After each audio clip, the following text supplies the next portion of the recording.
Plus, we're live. Hello, everybody. This is I have no clue what episode is it? 38. No, 39. 38. Great 39, idea. 39, 39. This is episode 39, the same age as Winston from 1984. Whatever. Today we have the normal guy. We always have the guy who says that nobody can survive falls. We have the embodiment of the entire Crusades. We have the brother of Bilbo Baggins called Snyder Baggins. Finally, we have the white dragon, literal just Baggins. dragon that is undead. He's not related to anything. He's not related to something with GOT as a spelling. He's just white dragon. Yeah. So, and we have, the cameraman is not really, whatever. Anyway, I'm here. I'm your host, Mr. Replica Films, looking like a little anime figure. So today we're going to cover a video called Why Star Wars Rebels is Better Than Star Wars The Clone Wars by ChannelFederator. What is that name? Okay. Exploring the lore. Yes. So, what are you guys' thoughts on it before we begin? This is the only video I have ever watched from him, so I have no thoughts on him. I've never watched any of his videos. I didn't know he existed before I watched this video. Okay, I understand that. First time hearing him, so Yeah, this will be fun. not to say that he's unpopular or anything. He's got 2 million subscribers, but I'm not congrats to him. the subject of the video, not. Oh, Rebels is better than Clone Wars? No, absolutely not. No. Like what are I you? would give. I don't think Rebels is entirely bad. I'd give it a maybe a 5, maybe. Right. George Clone Wars would give a 7. It's a pretty good show, I think it's superior to Rebels, but you gotta have a really good argument if you want to say that Rebels is better than Clone Wars. Let's be perfectly clear. Star Wars Resistance is better than Clone Wars. Yeah, okay, well, that's fair, but Did that even get one season? I don't. I'm pretty got sure 2. Okay. It just died instantly. All right. Yeah, pretty much. I don't think Alright, anybody would want to see it. Just a little thing to everybody, including the viewers. If I just randomly just disappear out of nowhere and then come back later, or just not come back at all, it's because they started talking about exclusively spoilers, and I'm trying to avoid them. So yeah. So if they say and then Yoda decapitated the leader of the Mandalorians or whatever, you're just gonna hear a slight little boop, and I'm gone. So that's how that's gonna be. All right. So let's start, gentlemen. Star Wars, a Alright. self-contained trilogy How that can later we became talk about episodes this 4, without 5, and talking 6 about of a much spoilers? larger story. Other than being a nightmare for newcomers, it tore fans apart. Star Wars is famous for being a self-contained trilogy that... Okay, first off, there's an echo, and second Kurt off, Boy faster. is dumber. That's me. No, Sorry. this guy is just talking too fast. All right. Great start. Yoda Pog. Thank you, Matthew. Thank you. All right. What does Pog mean? I don't. I'm such a boomer. All right. Okay, let's just go again.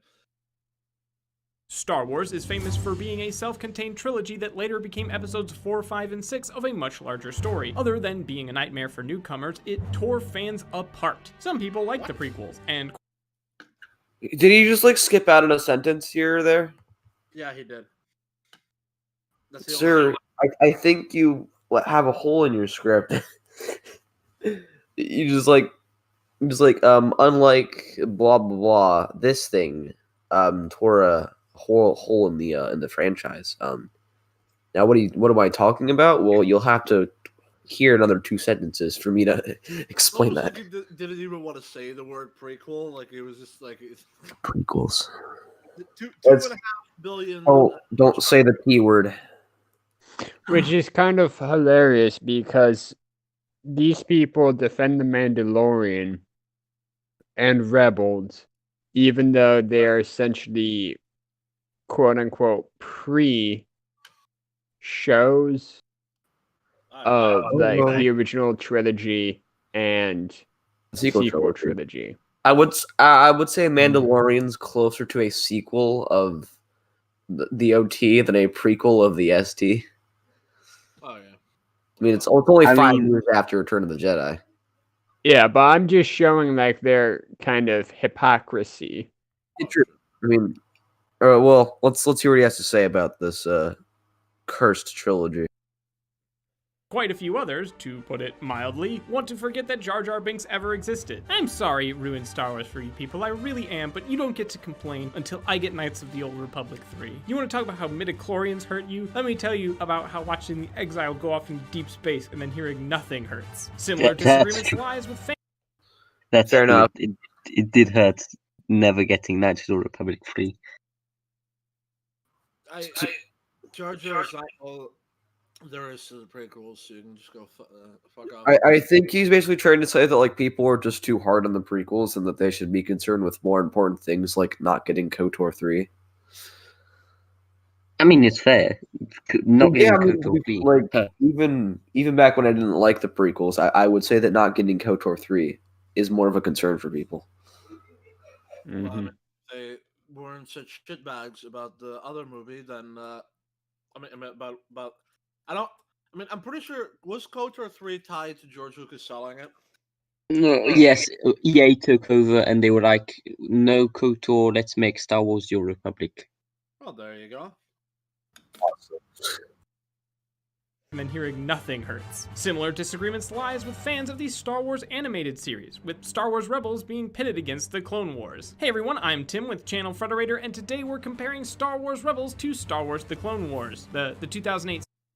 I already kind of feel salty, like comparing one frame of Rebels to another, but like, so I'm just gonna go back and like. Animated series, with Star Wars Rebels being pitted against the Clone Wars. Hey everyone, I'm Tim with ChannelFederator, and today we're comparing Star Wars Rebels to Star Wars The Clone Wars. Just look how much there is in that frame. That's insane. Like, Yeah, you cannot compare those two frames because one is a conversation, the other is an action scene. I know. I know. I said I know it's already unfair. I just want to just like in a vacuum, not even comparing, not even comparing. Just Clone Wars in itself. So, Also, the fact that he shows that butterfly flip from Count Dooku, I'm just like, perfect scene. Yeah, I just love drooling all over the animation of Star Wars: The Clone Wars. If you couldn't tell. Airborne. Airborne. Remember what Dr. Delicious said? They don't take cover. They got shields. Oh my god. Did that guy even watch this show? What the hell? He even used this scene as an example of the clones not taking cover. Oh my god. Where are you at? You not in the watch together? I am. Where are we at? Like 40 seconds in? Yeah, 40 seconds in. Series, not the movies. Though they take place at different time periods, they do include a lot of the same characters and the same galactic backstory. So we feel somewhat comfortable comparing and contrasting. So get ready, because we're counting down 8 things Star Wars Rebels does better than Star Wars The Clone Wars.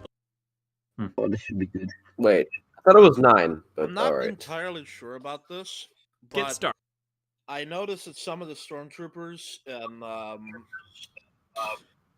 in Rebels are voiced by Steve J. Bloom, which at least shows that the casting true. director isn't like he knows his stuff a little bit. I guess.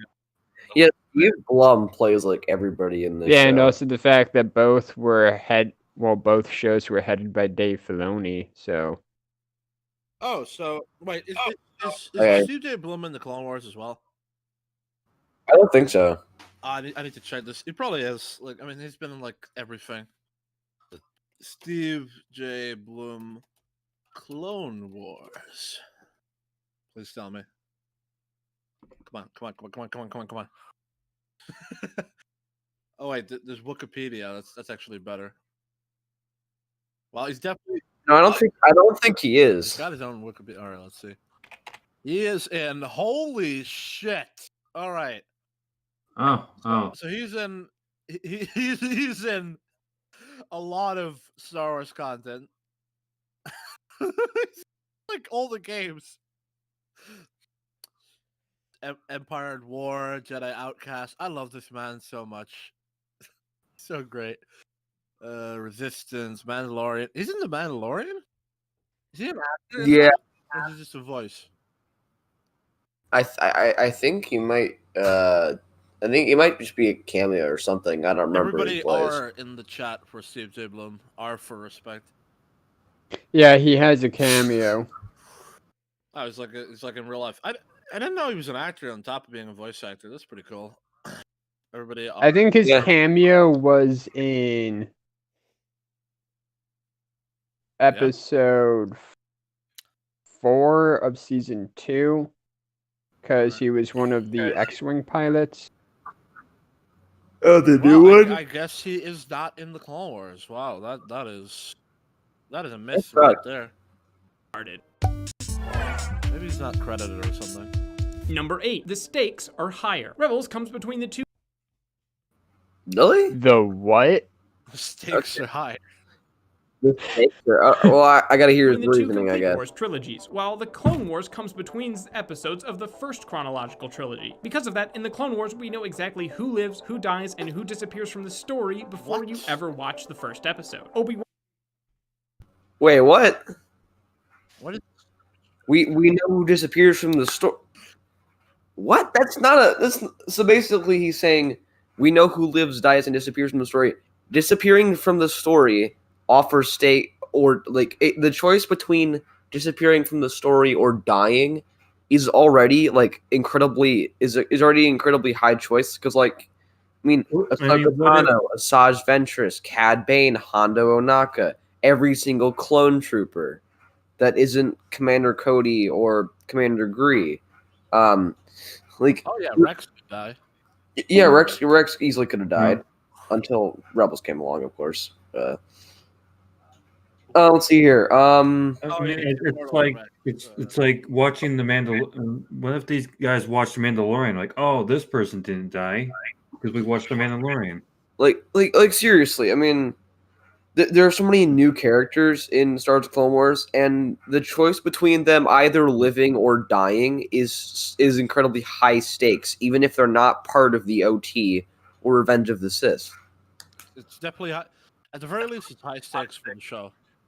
You know, I mean, even Cosmonaut, the absolute moron, was like, yeah, the show often focuses on characters who might live or die, and since the Clone Wars often kills off its characters, it's very tense. Yeah.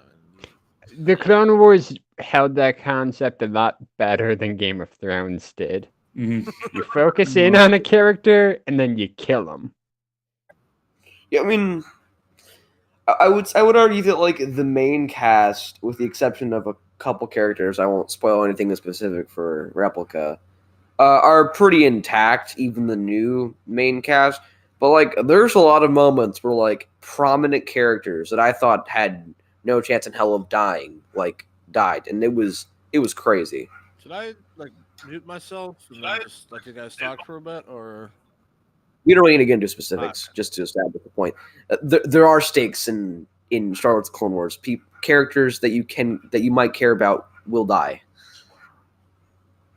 One has to make it because he's in episode 3 and beyond. Because it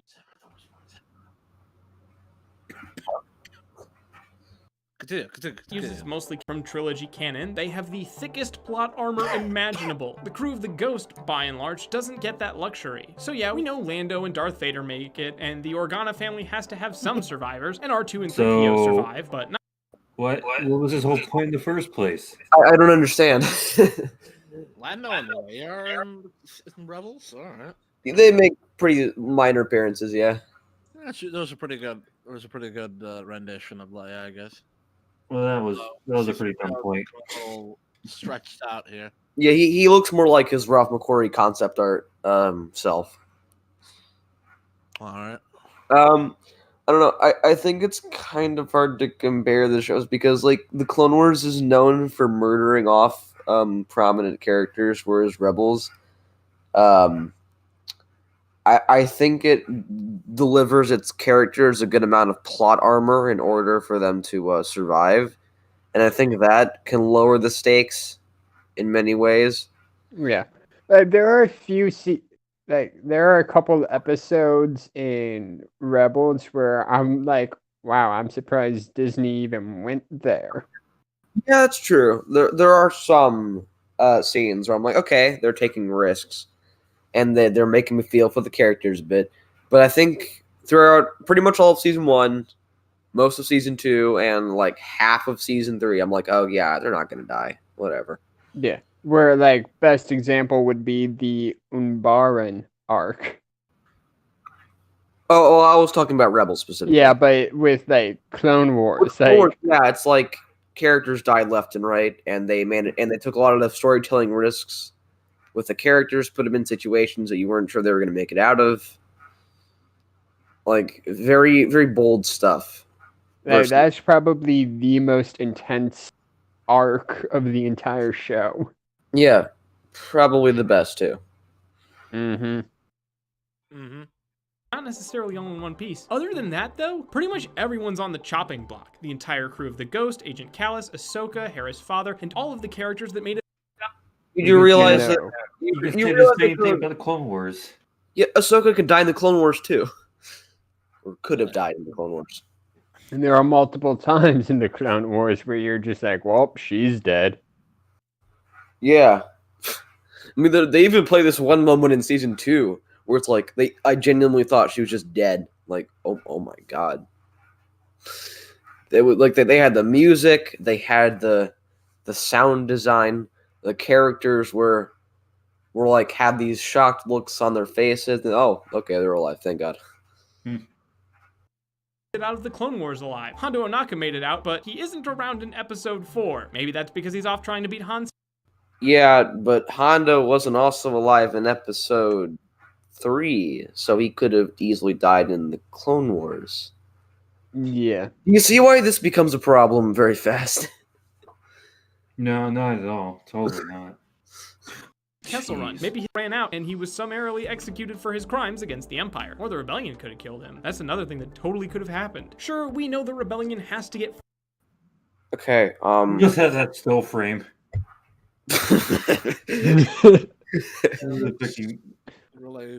Okay, very easy comparison. Hondo. What is he says, oh, Hondo could have been executed by the Empire or even killed by the Rebellion. Okay, Hondo in the show could have been killed by the Separatist or the Republic, as he was an enemy of both. Mm-hmm. In fact, or even a third party. I would say Hondo was the character with the highest chance of dying. Oh yeah. Let's see. He's been all together in the Clone Wars. I want to say there are 43 different times where you're just you're dead. Yep. And it has, but almost nobody in the show is guaranteed to see that victory come to pass. I mean, yeah, but it's a kid's show made by Disney, so they can't have their main characters die like Game of Thrones. Not that I get it's unfair, but that's kind of the expectation you have to have going into it. But where it's like, yeah, they're not going to start killing off their main cast. That's just not going to happen. Best to show you how extreme the Clone Wars is main cast, the episode The Rookies. Don't spoil anything.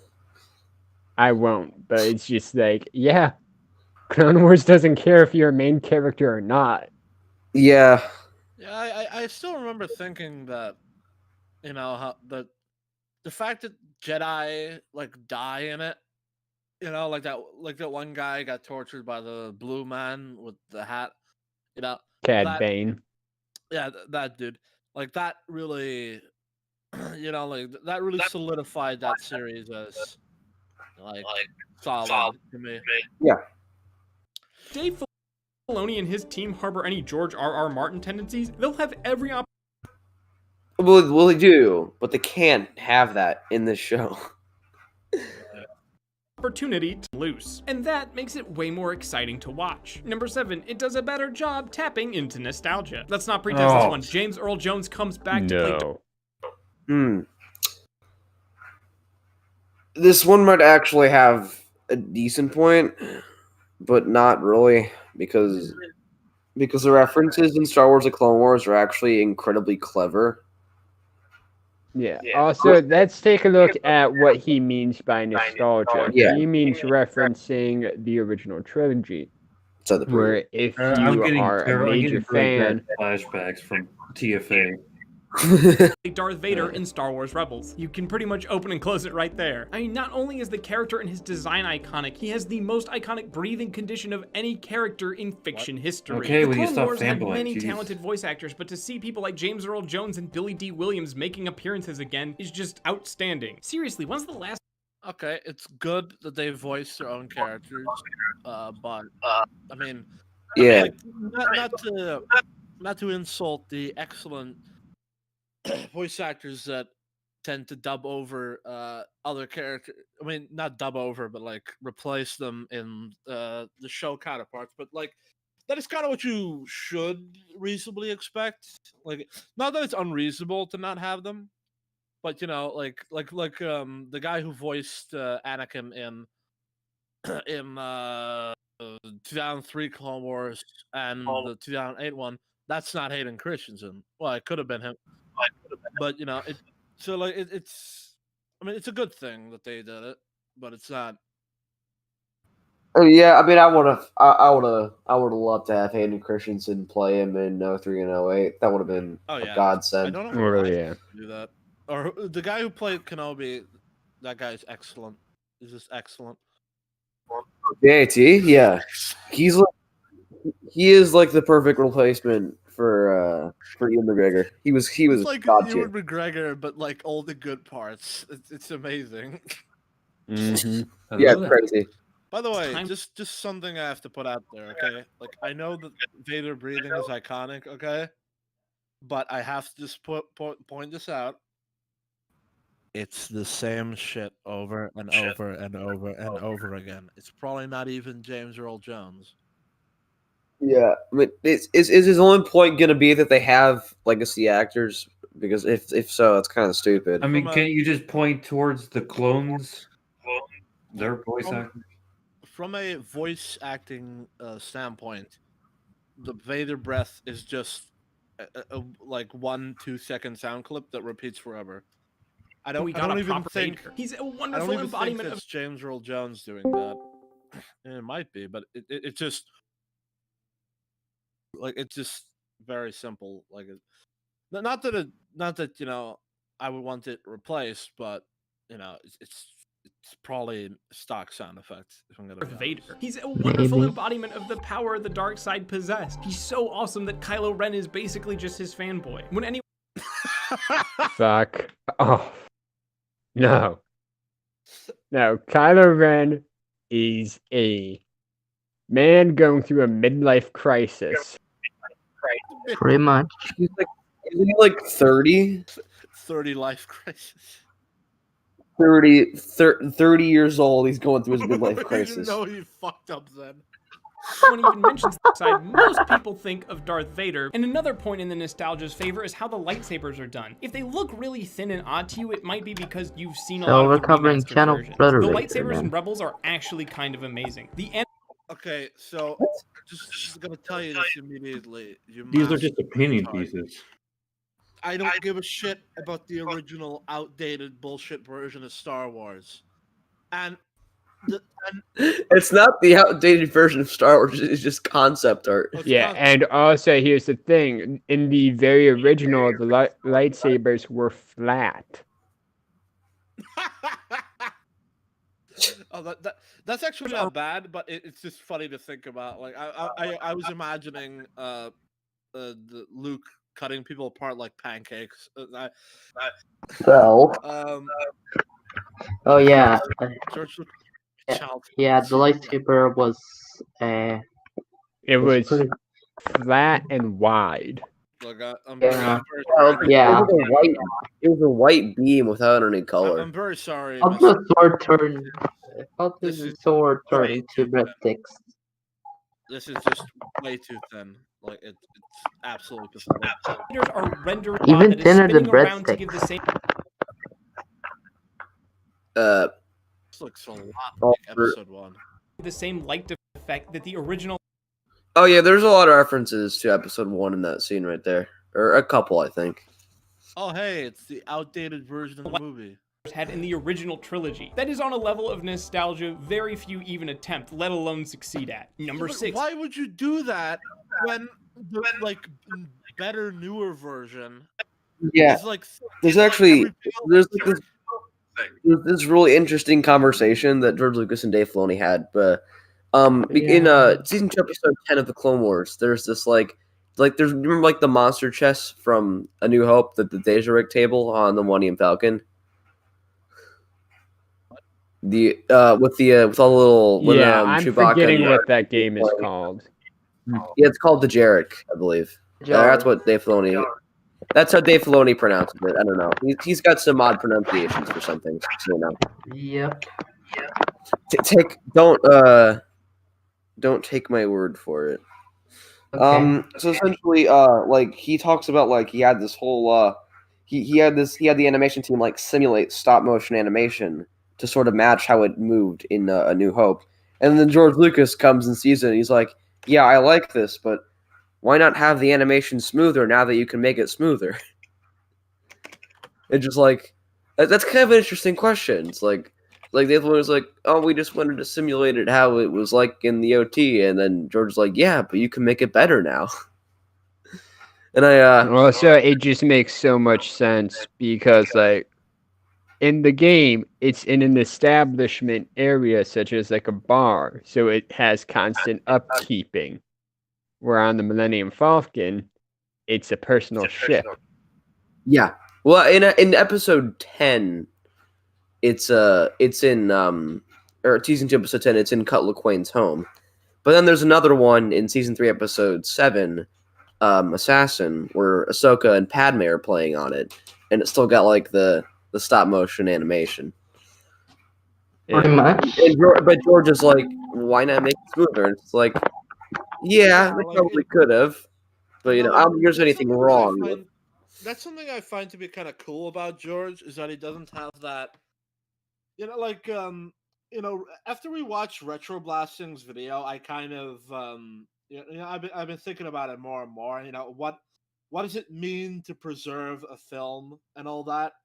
And you know, it's and I think that the most fairest way to look at it is that, you know, if it is changed to such a degree it's not even recognizable, that's really when you have like replaced something almost, well, not necessarily maliciously, but you know, it's become something that it wasn't before. And I mean, if you look at the special editions, that doesn't really happen. It's mostly just better versions of what it was before. You know, like the speeder and all that. Like It's pretty much how the original version of Star Wars, A New Hope, Empire Strikes Back, and Return of the Jedi, everything was just painted, but the special editions, instead of just using an actual brush, they grabbed an airbrush and got a better paint job. Interesting. really, it's such a stupid sentimental way to look at it. Like, I understand it, but like the original versions aren't going away, so stop complaining already. God. Whatever. In the same way you shouldn't force someone to make newer versions, you also shouldn't force them to make older versions come back. But that's not even what's happening. The VHS version still exists. Ugh. Yeah. whatever. It's not the subject of today. In fact, Oh yeah, it's not. actually, yeah, that's been pretty interesting. Rick Worley still hasn't made that special editions video.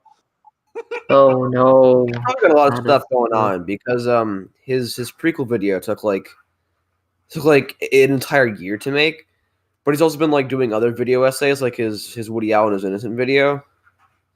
So it's like I would guess it's probably coming out like by the end of this at the end of this year or like at the beginning of next year. But it's at the end of this year. I'm very interested in seeing it because it. I mean, Me I too. don't know if many of you guys saw Dick Tracy that video, but that was also just absolutely excellent. But yes, let us continue.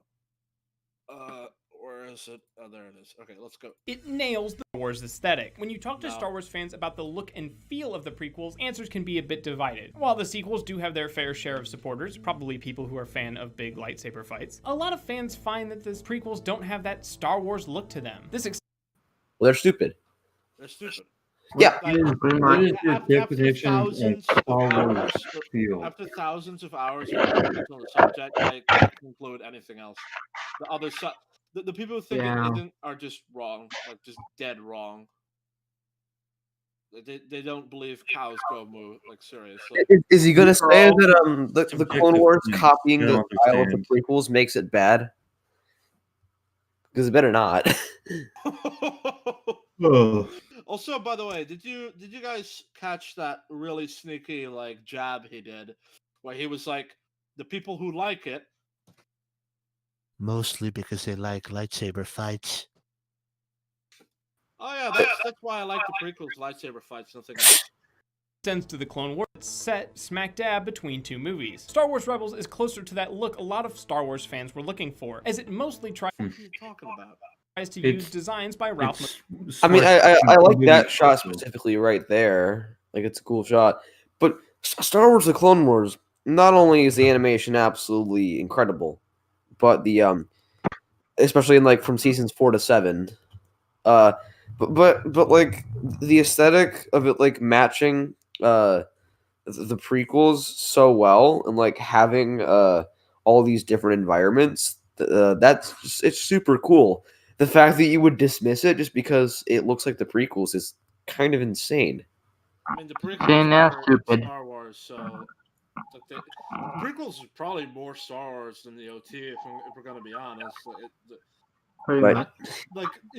not to say that the OT isn't. I mean, like if you look at the snowtroopers in like Empire, I'm not the snow. I mean, like the rebels and the stormtroopers, like you could mistake them possibly for like World War II like dudes. Like there's no chance in hell. There's no chance in hell with that when it comes to the prequel trilogy. Like I don't think the designs being more unique makes them more Star what Wars. I mean is that like is that a lot of the designs in the OT feel like they could work in real life. Like I mean, it's not like the prequels. That's the point, Sergeant. Thank you, Airborne. That's the That's- point, Sergeant. Well, I'm not saying the prequel designs are impractical, but it's Star Wars. That other thing Pretty much. is, I mean, nothing is going to be less Star Wars in the sequel trilogy, obviously. But I mean, like we don't have Coruscant in the OT. We just have Yeah. We have Cloud City. yeah, Pretty much. which is probably what is like the inspiration for most of those things. So. All right, I gotta get I good mean, soon. the Oh, OT yeah. is good, so it doesn't really matter. Like we're talking about like a very small amount here. Like, 'cause, I Oh, mean, yeah. the prequels are just like they grand scaled everything, so it was already there. Yeah. already in many aspects, but Oliver, true, fix yeah. your mic. yeah, Go on, Yeah, Mark, side. yeah, I would gotta really like you to get stop. going. Later, can I Alright. skip? Do what? Have you all I'll seen be on Lego Gun podcast Star in a couple Wars, hours, so I gotta get some rest. the holiday special? Yeah, definitely Alright. get some rest for that because Yeah, get those some rest. streams are great. Yeah. Ralph McQuarrie, Alright, bye. concept art for the original Star Wars. Co-creator Simon Kinberg wanted the show to have more of a homemade look similar to the old films, and basing it on McQuarrie's paintings gave it that old school hand-drawn style. They also took some of McQuarrie's art that was never even used in the films and used it to create more storylines. That look and feel alone bring fans back to the films they first fell in love with, and it helps. Yeah, but that's not. Look, I understand that, but then you have to convert it into being like Star Wars. Because Ralph McQuarrie's stuff, it make no mistake, it had a special touch up at the end to make it look more like what we know. Like a lot of that stuff is frankly outdated. You know, like we see the gas mask hair man face off like a different version of Vader. That's pretty cool, but that's how that's how what the movies ultimately look like. You know, the sabers are different, the thickness of the blade is different. Like it seems like they just sort of took the concept art and didn't like convert it into what it's supposed to be. Like that's why everything looks a little bit wrong. Right. I mean, the feel I often get with this when I look at the animation in Rebels is that it would have been good. It had to just not done a few things, like for instance, make C-3PO here look stretched out. Create that feeling that, oh yeah, this is Star Wars. Literally the opposite. What? What? The idea that you could watch Star Wars: The Clone Wars and not be like, and then just have like your mom come in the room and be like, hey, is this Star Wars you keep talking about? It's like the chances of that not happening are like slim to none. Yeah, I was watching the Clone Wars with my dad once, and he hadn't really watched it at all. But when he was watching it with me, he's like, "This is a weekly show, right?" I said yes, and he's like, "How can they make it feel so Star Wars? How is it so Star Wars if it comes out every week?" Yeah. You know, that's kind of interesting because I watched the first James Bond movie yesterday, and I have never seen the ones from the early 2000s. You know, the guy who got replaced by the current one. You know, like I don't know if any of you are James Bond fans, but yeah, but like so the first one was played by Sean Connery. And and if you were wondering, yes, I did watch the movies because he died. You know, to pay my respects, basically. I never saw the movies, and I think they're pretty damn good. But anyway, you know, like the one from the early 2000s, so the one that came before the James Bond and now.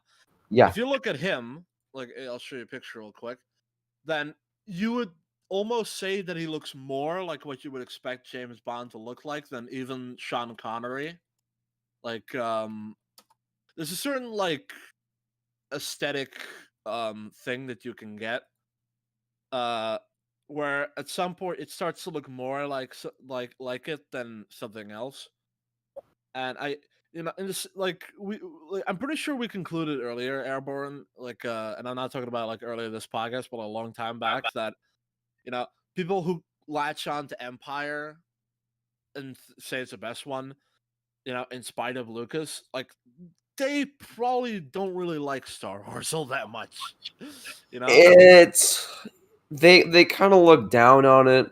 Like if they're like, yeah, Star Wars is cool, but it was never that good. Yeah, like they. And then the Last Jedi comes out and they're sucking its dick.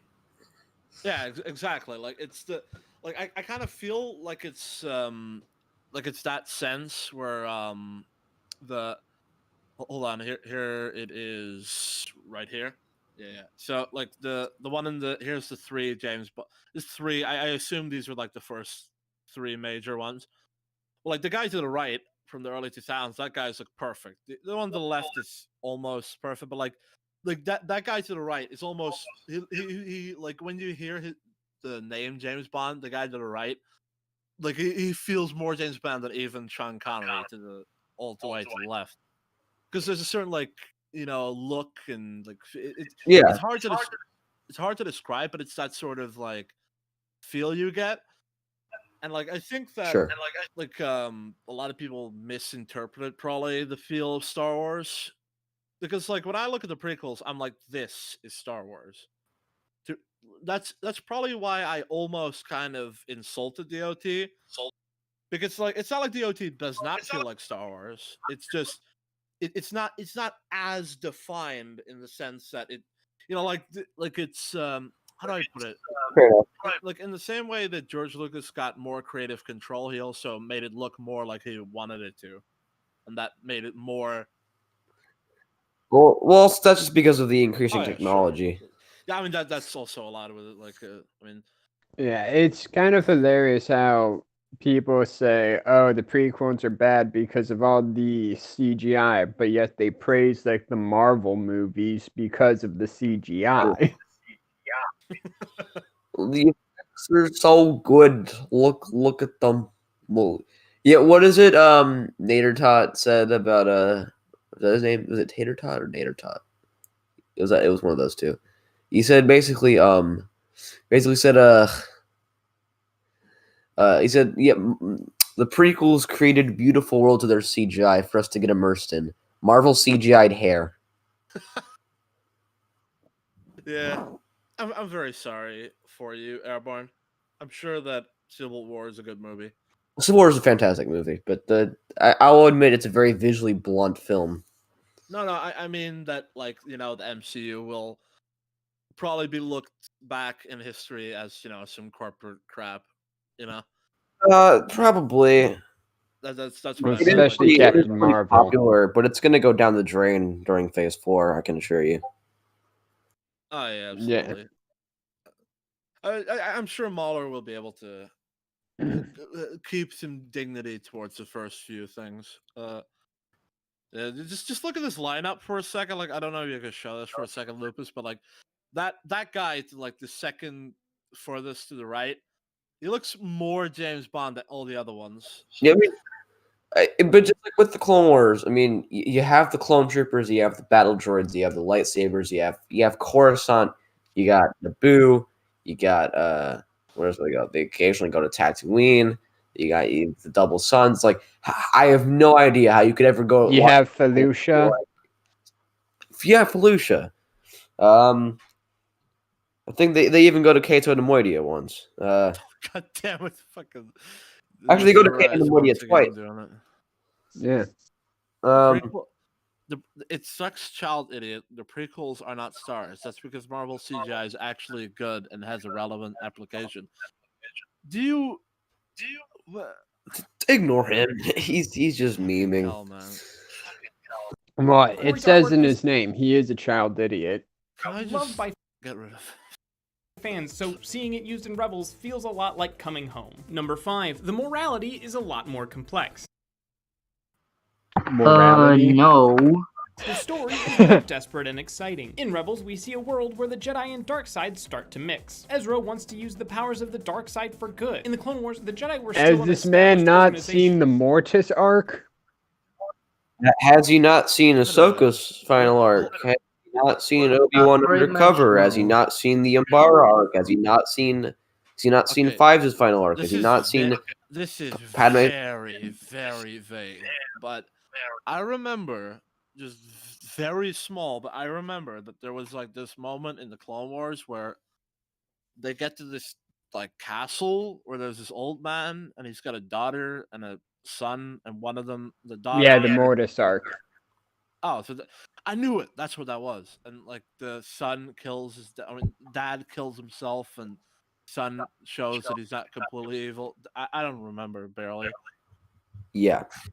Like there's a whole thing about that.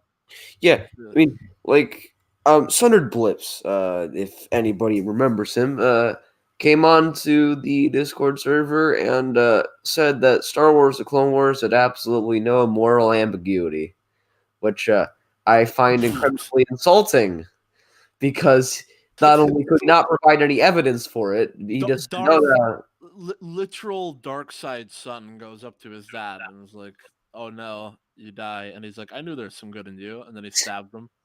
Yeah. Like, oh no, no moral fucking in between ever.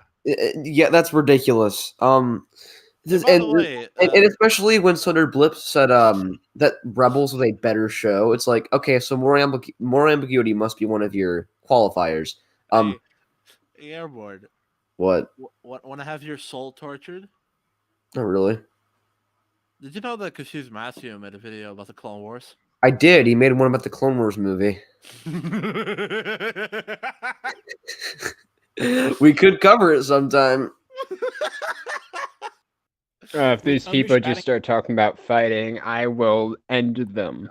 The dark side. Kanan and Ezra don't have people to guide them. They have to figure out how to navigate the light and dark on their own. And neither of them has complete Jedi training that would help them make those decisions. And to make matters worse, as far as they know, if they die, then the light side the Jedi wield would be snuffed out for good. Ezra wants to use the powers of the dark side for good because, frankly, the forces of good are at the end of their rope, scattered.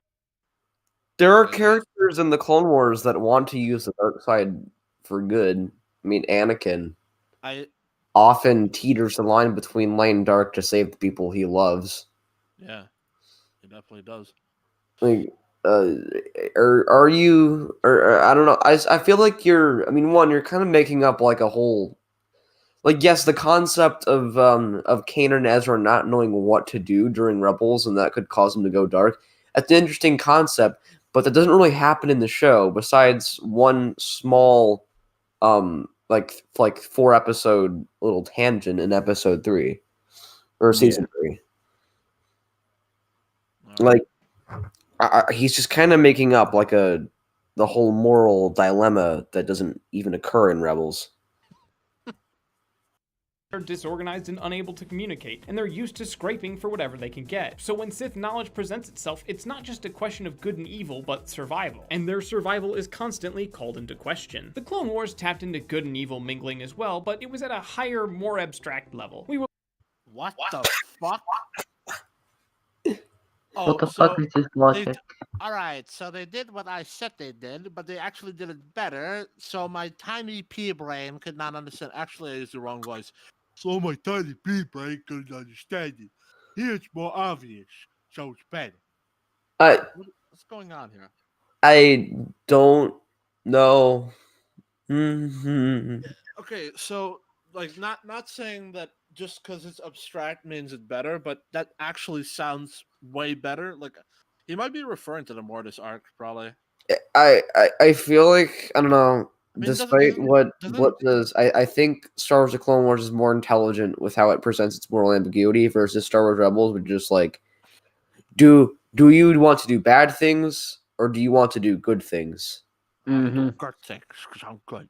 It's like, because when it comes to moral ambiguity, like, it's not very black and white like they show in Rebels. It's like very much a gray that they show in the Clone Wars. Almost as if moral ambiguity should be ambiguous. Looking at things like corruption and intrigue. Characters were worried about. How is that not interesting? Corruption and political intrigue in the Clone Wars. Oh yeah, boring. Character deciding whether they should do good things or bad things. Oh my god. Best thing ever. I'm not saying that this guy's bad. I'm not saying that what they do in Rebels is bad or anything. I'm just saying that, like, that's nothing new. I'm tired of all these fake 50-year-olds who keep complaining that you're talking about fucking politics. Like, I understand you're already half in the grave. That doesn't mean that you don't care about politics anymore. Except you're not even 50. Just shut up. And here's the thing with war, there are a lot of politics. I know I'm making fun of like two groups of people at the same time, but seriously, what is this aversion to politics? It makes me sick. It affects our future, damn it. Ugh. And in this case, it affects the what happens in Star Wars. Yeah. So this is really important. I would say the show is at its most morally ambiguous when when Padme is like investigating like corruption and murder within the Galactic Senate, and like when she the thing with the rules. yes, the whole thing with Dr. Delicious, where he's trying to figure out he's rubbing his last brain cells together to try to figure out why Padme would care about her friend being murdered. Yeah. Their positions, but they were never Wow. quite on And the brink also, this is something I'm going to cover in my video, like why the politics in the prequels are so good and why they're so important. Uh-huh. Oh, okay, that's it. Sorry, I thought you were gonna like talk about the important. It seemed like he was setting up something, Yeah, but he's going to do that in his video, so Yeah, you guys gonna wait well, for that. You had me in the first Sorry, half. I had to mute myself and sneeze, so that's why. But like with my video, how it's correlating my point of view of how the Bible works with Star Wars. It's like when you look at the Old Testament of the Bible, Israel wanted a king like all the surrounding countries. But once they got a king, Israel started to downfall and eventually they got conquered. Where if you look at Attack of the Clones, the whole dilemma is building an army. The Republic wants an army. And as soon as they got it, the army causes the Republic to downfall. That's really good. are you saying the Bible has politics in it? Yeah, it does. It must be bad. Yeah. It has a lot of politics. That must be shit. they are in Rebels. In Game of Thrones terms, Clone Wars is the action at King's Landing, and Rebels is the action beyond the wall. Both are important to the show, and both are neat, but for raw excitement... Whoa, what the fuck did you just say? Let me get back. He said What did Clone he Wars- just... But for raw excitement, you're not going to be on the brink like they are in Rebels. In Game of Thrones terms, Clone Wars is the action at King's Landing, and Rebels is the action beyond the wall. Both are important to the show, and both are neat, but for raw excitement, you're not going to beat the action beyond the wall. Number 4. What did he just say? The action Rebels is infinitely worse than the action Clone Wars. Yeah. Got like I mean, I might ruffle some feathers here, but I think the Clone Wars is like consistently the best action out there. I mean, as far as I know, the only thing that like really rivals and challenges the action scenes in the Clone Wars is the movies. Like it seems to be quite top notch. I mean, obviously the prequels probably have better lightsaber fights overall, but like with Star Wars: The Clone Wars, you got your big battles, you got your hand-to-hand combat, you got your lightsaber fights, you got your small and intimate battles, you got your corridor fights, you got your spaceship battles. I mean, you just got everything, man. Rebels seems to be like small engagements over and over again. Yeah, but the thing is that they're just really slow too. Everything just moves at a very molasses pace. It's not engaging to me personally because everybody just feels so, I don't know, slow. I mean, like the stakes again. This is kind of going into the same thing where it's like, oh yeah, the stakes are higher, and they're always on the brink of destruction, and it's all so interesting. It's like, yeah, but like the action scenes aren't very good, so I don't care. Yeah. Rebels takes place in a more interesting time period. The fuck? More interesting time period. What do you say, Federator? Oh, What? God. There's a period of time. That is a broken take. I mean, You can't even read. How interesting is like everything leading up slowly to the fall of the Republic? Like, don't get me wrong. I love the idea about a show that like gives us more context for what happened during the OT. But that's because the OT actually needs. It's trash. How does the Clone Army cause Republic to fall? You moron! Yeah, and also here's the thing: this man's salty that there wasn't a KOTOR 3. Well, who cares about the plan? Sorry, KOTOR- I just no. I read a KOTOR is the comment worst from thing Wizard since my Sorry. friend. Who's on here? Does I Adam guarantee- just stalk every last one of our videos? Dealer, get your mic in order. Yeah, it's right. It's fine.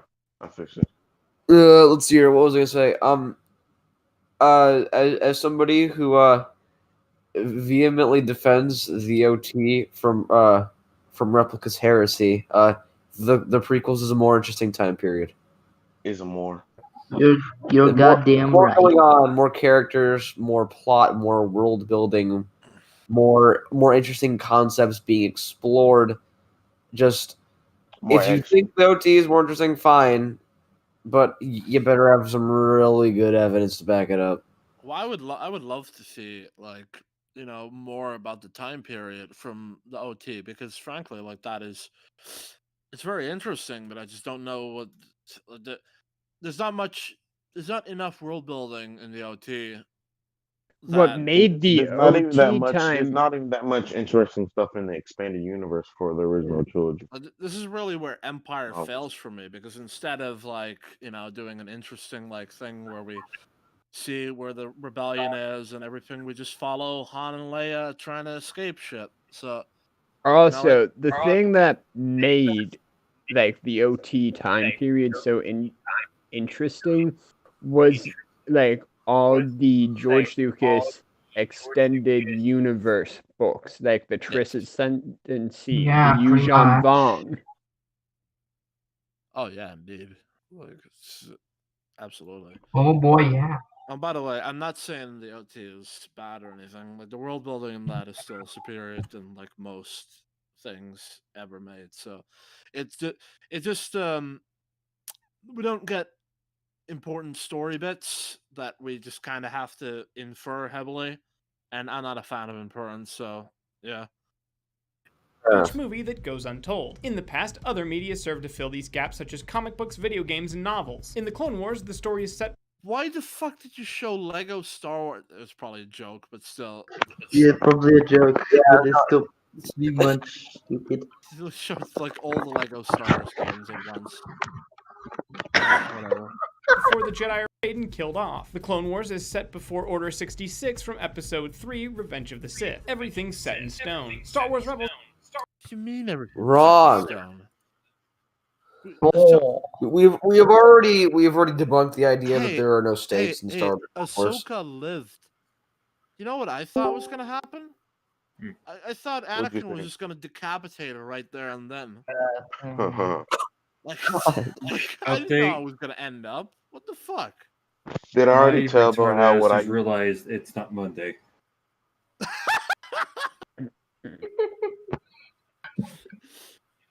What? It's not funny? The guys, I don't think you heard him. He said he forgot that it's not Monday.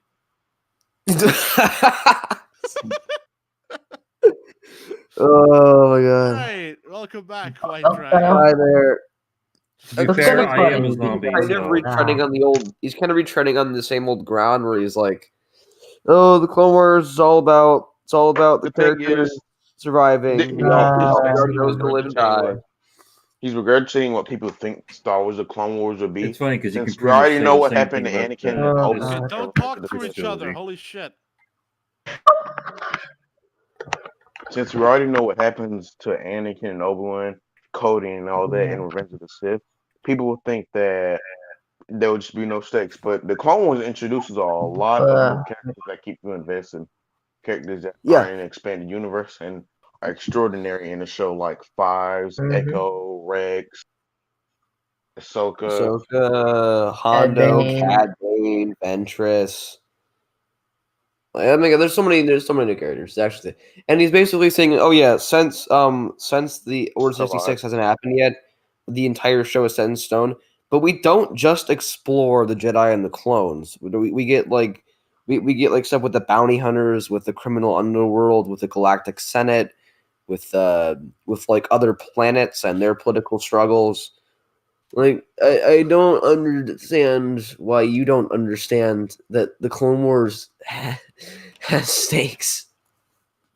I think he's living in back when season 1 released and it was getting a lot of hate. Place between two trilogies. It's a time period filled with unknown adventures just waiting to be explored. And it's a time period that's canon just got wiped clean. There are very few places that are as blank in the Star Wars world. So while we can probably guess the main beats that are going to happen in Rebels, there's so much more we don't know. There's so many more characters we can be introduced. But the fucking Clone Wars Right. is full He of acts like any other pieces of media can't do this. So he means to tell me that. Sorry, Albert. You can go ahead right after this, but Airborne, lay it down to me straight, as hard as a fucking steel hammer. Does the Clone Wars add nothing to the Star Wars universe? It adds plenty to the Star Wars universe. One neat Give piece me of world one building I like the Clone giant Wars. concrete example that will make this retard get out of here. Let's see here. Let's see how is even going on. The Separatist Parliament in season 3, episode 10. We learn about how the Separatist government operates, both inside and outside of the Separatist military established by Count Dooku. Excellent. Very well done. I'll be back in like 2 minutes. You guys just keep going. All right. See what I mean when I told you that this entire video is basically him just saying, "Oh, Rebels better because it's set before the OT." That's pretty much the entire video. Yes. The Clone Wars space in a roughly 3-year period between Attack of the Clones and Revenge of the Sith. But the span of time in Rebels is a lot closer to 18 or 19 years. That's not true. It's like 5 years. Yeah, but they don't really cover that. Yeah, pretty much. Bro, this is what is this like? How many 19 years? I mean, how many years? How many years is Rebels before A New Hope? Does he seriously think that the show takes place over 18 to 19 years? Because that's not true. Yeah, Rebels is years before A New Hope. Yet it does a piss poor job at doing the rise of the Empire. It's like 4 or 5 years actually. Yeah, not 8. The Empire was just 32. How is this? You're supposed to be setting them in stone, showing them how devastating the Empire is. We don't have any reconquest of the Mid-Rim. We don't have any of that. Like, how do they even rise? They're incompetent. Yeah. Well, we already know how they pretty much know how they rose. We just don't know how. Hey guys, I'll be back. All right. Okay. Can I say something? Yeah, you need to get it back. Really, I don't see how all this version of the Empire has risen. Like, when stormtroopers are fucking Jobus. Yeah, the stormtroopers and rebels are pretty stupid. I have no idea how they're part of an elite military. It makes us wonder how are and especially when some of those are clones. Come on. Come on, some of them ideas that have to happen in that time. The beginning of the Rebel Alliance. There's so much that's iconic and exciting about the Rebel Alliance that we're getting to see the origin of in just little ways. Like the Rebel symbol being a phoenix. That was something I didn't know and it's super cool. And okay. Okay. All right. Okay. Wait, what's the title of his video? Because I don't know where his video is. Is it Why Star Wars Rebels is better than Star Wars The Clone Wars? But this whole video seems like just like an opinion piece. The title acts like it's facts. It's not. And we could just write this whole video off like that. It's more interesting because steak. while you could probably have calculated it, we get to see in action that the rebellion was several rebel cells on different planets joining together and finally fighting the Empire as one unified force, which is frankly way more exciting than just thinking, oh yeah, there's a rebel alliance at the beginning of episode 4. It almost goes back and retroactively makes... Okay. Your point? What about the Clone Wars recontextualizing the fall of the Jedi Order and the clone troopers? That's not interesting to you? Yeah. Is that a cool concept that's explored in the show that you could like? Yeah. By the way, there is this concept that Disney completely doesn't utilize. And that's of course, you know the clones, right? Why not do that concept to the stormtroopers as well? Humanize them. With like some confrontational stuff like Rex and Wolf and Gregor. Oh yeah, that would be becoming actually really cool having the I thought of like something like that, but with Cody as a stormtrooper, since we know that Cody joined the Empire. That would actually be really cool. Like a Yeah. little mini series about Cody and how he's dealing with the Empire in his new life. That'd actually be really awesome. A kid show. Like Rebels has some really good Imperial pilots, but I feel like something is wrong when the pilots are more competent than fucking stormtroopers. Yeah, I mean, good lord, say what you want about the Separatists in Star Wars: The Clone Wars, they occasionally got the job done, and they caused a lot of casualties for the members of the Republic. Like clones died left and right in Star Wars: The Clone Wars. That was justified while they were beaten. Yeah, but in Rebels, they shoot at these same 6 people in a droid over and over again, but we can't have any of them die because it's a kid show, so they end up looking really stupid. There's none of that. Yeah, basically, the only people that die on screen are Jabba's stormtroopers. Like, TCW is a kid show, even if it's violent. What I liked about it is it wasn't scared, to show dismemberment and all that whenever somebody would get sliced with a lightsaber. We don't get to see any of that. And Rebels will fucking kick somebody and they'll die.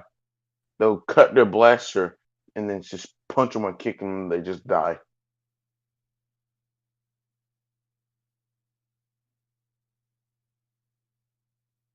Episode 4 more exciting because it puts into context the effort and sacrifice that went into making a Rebel Alliance in the first place. Number 3, a new animation style. The style of animation in Star Wars Rebels looks a lot smoother than the animation in No. Lies, deception, every day more lies. What is Star Wars: The Clone Wars. You're not even using the show, you're using the movie at this point, which was not as he's using the weakest part of animation in Star Wars: The Clone Wars. Yeah, bro.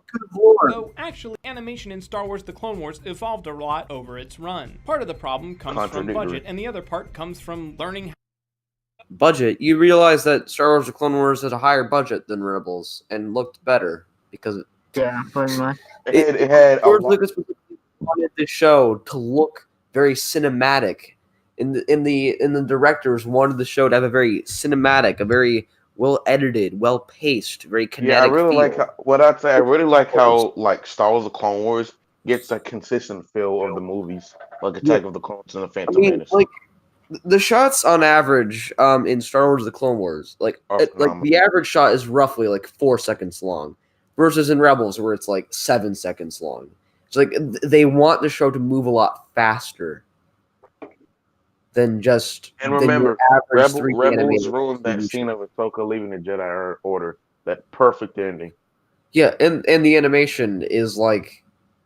I love Ralph McQuarrie's art. It's really good, but it's not supposed. It's that it doesn't translate well into 3D animation. Yeah, I don't like costume, but he's right. It's supposed to, you're supposed to look at it. It's supposed to be an image. It's supposed to be a painting, not a video. Yeah, pretty much. Develop your own style. Budget is largely solved by having Disney acquired Star Wars, and all the lessons learned from the Clone Wars still carry. No. Disney gave Rebels a smaller budget than Lucasfilm gave. Oh my god. Lucasfilm. You can't have any of that violent slashing in Rebels, bro. You basically say, "Oh yes, Rebels." And the thing is, unlike where the Clone Wars, when it got put on Disney Plus, it has that problem where there's so many moving sabers that the screen gets dark. That's implemented into every release of Rebels when there's a lightsaber battle. Is that so? Yes. Oh, interesting. Carry over into it's really so annoying. It has the benefit of more money and more experience behind it, and that makes for animation that just looks and feels a lot smoother, and that just brings the animation of Star Wars to a new level. Also, something that's really neat to see is a lot of the action shots are pushed in a lot more to be a lot more intimate in how they focus on combat because we're not dealing with large-scale battles anymore. Do you mean cheaper? because that's what. One thing I really hate about Rebels Number two, it's more battles that the Clone Wars didn't have is that whenever they're in a lightsaber battle, they'll like snap forward at each other. Yeah. Something the Clone Wars didn't. I've noticed it a lot. Oh, They don't welcome, exactly Mr. clash, but Beertime. snap forward at each other, and it gets annoying, and it's lazy. Where's the watch together focused then? on Star Wars is famous. Site 19. Okay. Yeah, I'm going to go there. Yeah. Really, this video is really bad. I mean, I like It's Rebels, just an opinion. but Do you guys see why I recommended this? Because this oh logic my god. makes no sense. But Jesus Christ It's tough. is Like I wouldn't be surprised if he didn't like the prequels, because this video is basically showing it. pretty much he's a Blinken fanboy. Possibly. Why are we at 1 second again? I haven't touched anything. Somebody must have Reason for mixed fighting the against split. the Empire. A majority of Star Wars fans dream about the experience behind it, and that makes Who's gonna echo? Johnny. No. I have my.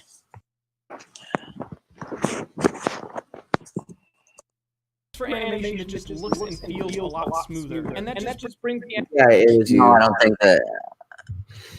It is you.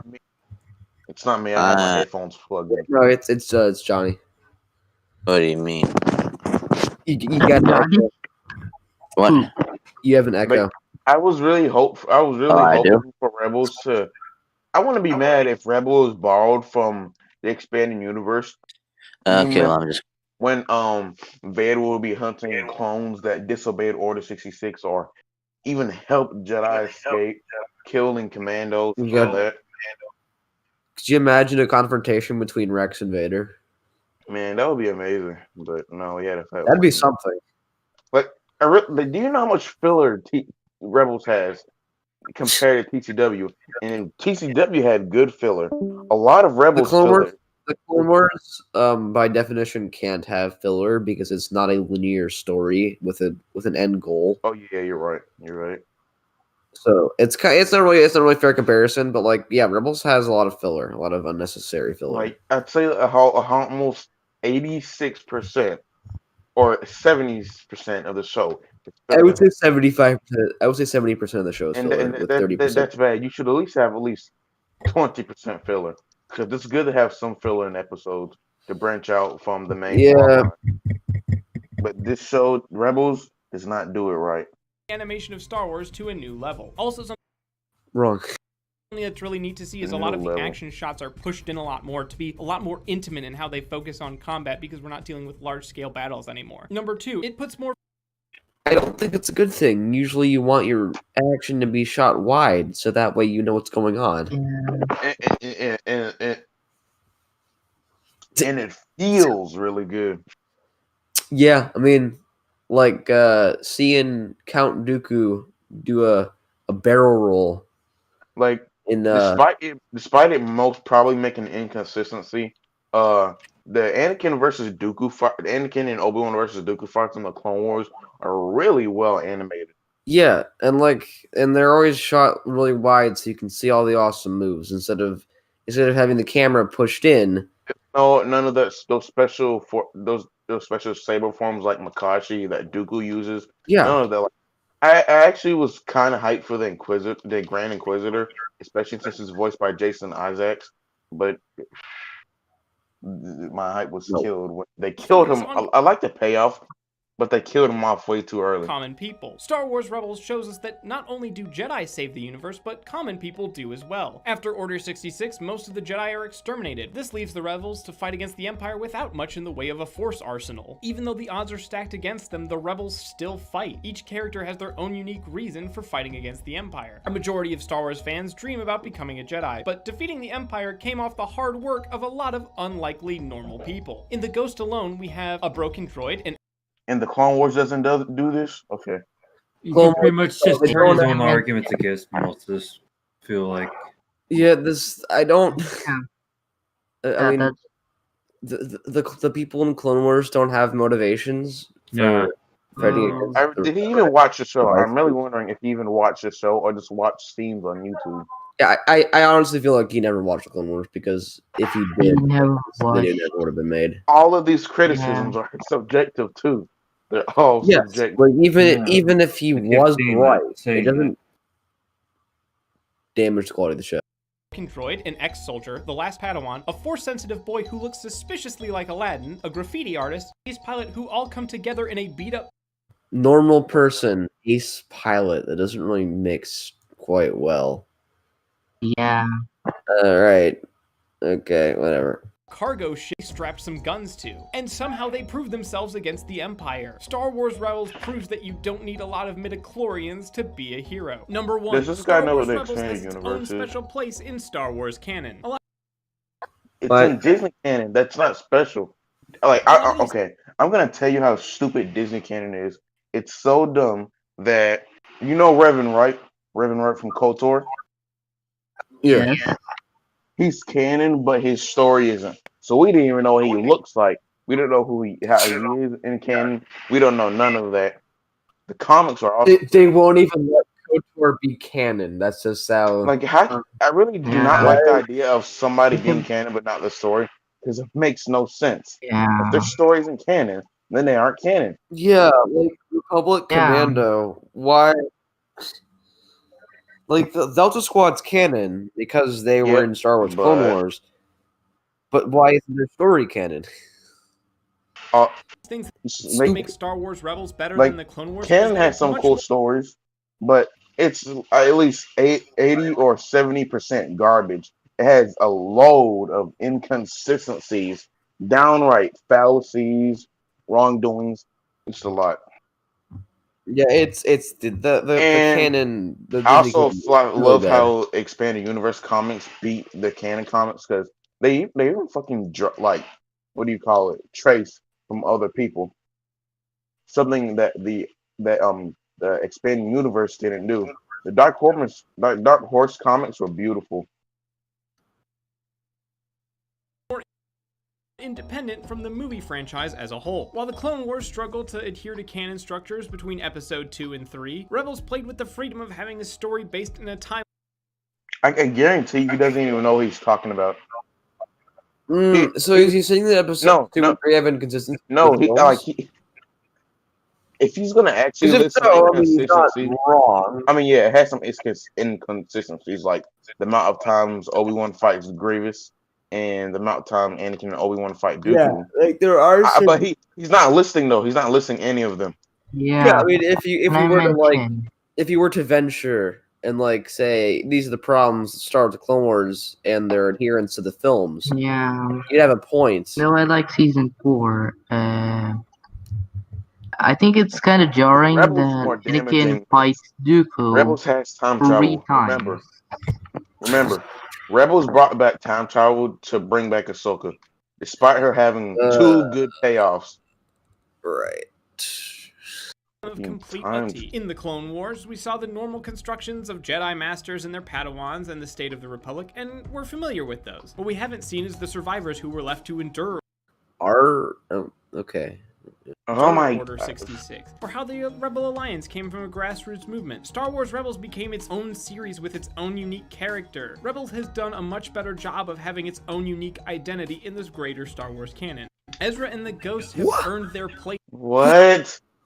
I feel like he's only watched the original trilogy and the prequels and hates the prequels. What?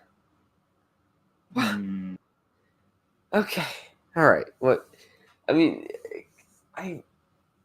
what? The Clone Wars.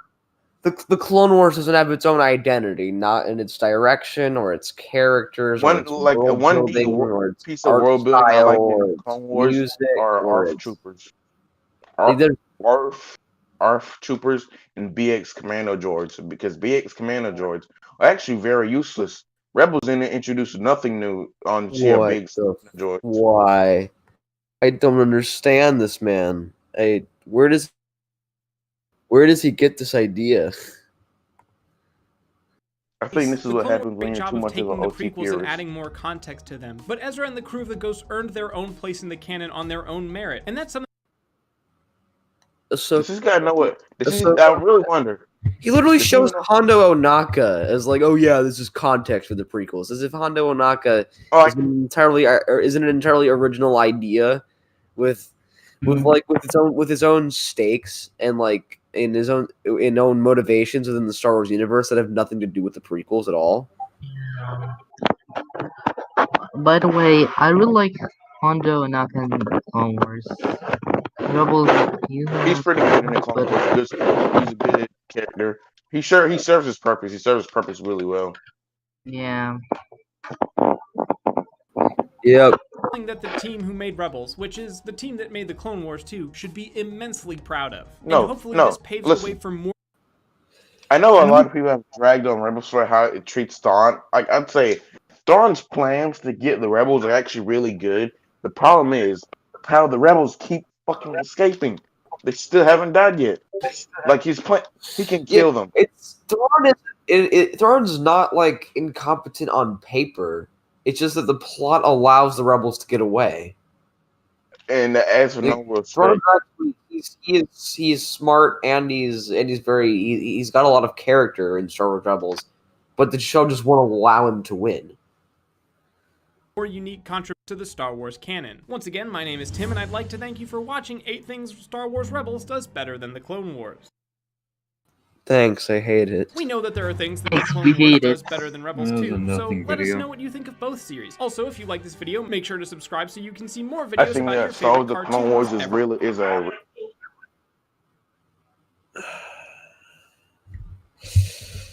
Well, I didn't like that video. Neither did I. Oh, Yeah, that's pretty weak. Every time I go on AI Core and I have a discussion about Star Wars: The Clone Wars, it gets me down a little bit. But then when I watch a video like this, it reminds me of why I like the show so much. I really can't fathom the Okay. like I cannot imagine This video was really bad. I cannot imagine like the writing process for this video just being like, okay, so we all know that Star Wars: The Clone Wars is the better show, but now we gotta like have a hot take here. So what reasons do we got? Let's see here. Clone was bad because prequels. Rebels good because it's before OT. OT good, prequels bad. Yes, like the Clone Wars beats Rebels in almost every aspect. Yeah, pretty much. I would say the score for Rebels is better, like the music, but only marginally. No. Rebels doesn't have the clones and slick fight. It also doesn't. I would say like the pieces from Star Wars: The Clone Wars are better, but how they're used is my problem because they often repeat themselves quite a bit. Whereas Rebels has repeating soundtracks, but just not to the same extent. It also has some really good pieces like "Goodbye Kanan" from season 4, or the "World Between Worlds" soundtrack, or like Rebels has some good stuff, but it's how it uses it that makes it bad. Yeah. Like, well, I think that's pretty much what we have for today in terms of this video. It was not fun.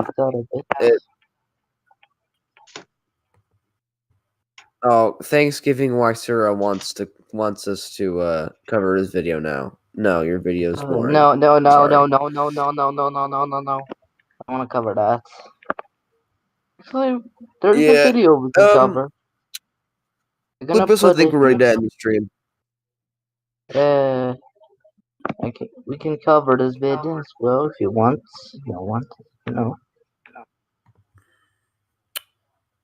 Lupus, where is Lupus at?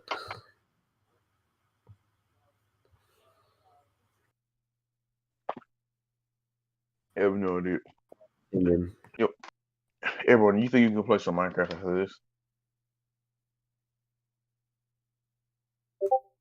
No, I'm froze out of my account for another 15 days, so I can't access Minecraft. Oh, okay. Yeah, it sucks. Wait. Yeah, found a video we can cover, but I'm not sure if everyone wants to cover it. Well, how long is it? Maybe we can cover it. I think I'm good for today. Adam wants us to cover Attack of the Clones video. It's really just gonna be regurgitating. Oh, That's fine. no. Yeah, not cover. from what Stein has told me, it's just a regurgitation of Cosmonauts points, which I'm not interested in covering. If you want a good breakdown of Cosmonauts video, watch EFAP or watch Anomaly's utter decimation of Cosmonaut Variety Hour. Cosmo Cook Variety Hour. Cosmo Nut. Don't ever say that again, please. Cosmo Nut. The video is only 10 minutes. Cockmanut. Video is only 10 minutes, so I feel like Cosmonaut has like he needs to respond to criticism. That's the problem. He's so scared to respond to criticism. Yeah, he thinks like I feel like plagiarism said it Cosmonaut best. has like a shred of talent hidden inside of him, but he's just too lazy to ever try to explore anything beyond funny joke and this is something wrong with the plot, and I'm not going to dive into it at any deeper level. And he wants, if his fans find out, his fans just block it out for him. That way, he doesn't have to do anything. He basically feeds off of. So Mortal Kombat 11 Aftermath is finally here. Deplatforming. So I feel like Cosmonaut is I feel like Cosmonaut's like that instant gratification people seek on YouTube, are just like, oh, here's a guy with a hot take and he sounds funny and he's kind of convincing, I guess. So I'm gonna watch it. It's good editing. And then I'll repeat his points because they sound intelligent on paper, and so then other people will think that I'm funny and I'm a good critic. So yeah, I'll do that. And I honestly, for a little while before I got smart, I used to actually watch Cosmonaut's videos, and older stuff. Like I kind of stopped after his MCU reviews, where I just got his MCU review where he says that Iron Man 3 is good. Like people whining about Iron Man 3. Oh my god, the Mandarin, right? Oh He god, gets mad at Civil War for not doing it. Once I watched his MCU reviews, and I was kind of like, oh, he's actually really not that intelligent. He's just spouting off points and hoping people don't listen to him on any deep. Great. So here's a video I found. We're actually about to end the stream pretty soon, so I don't think we can really do another video. 16 minutes. Not very long. That's pretty long actually. It took us well over an hour to cover a 9-minute video. Long man good. Long man good. I'll say that. So anyway, the video we can cover someday is Bros Poets Aftermath review. That's really bad video.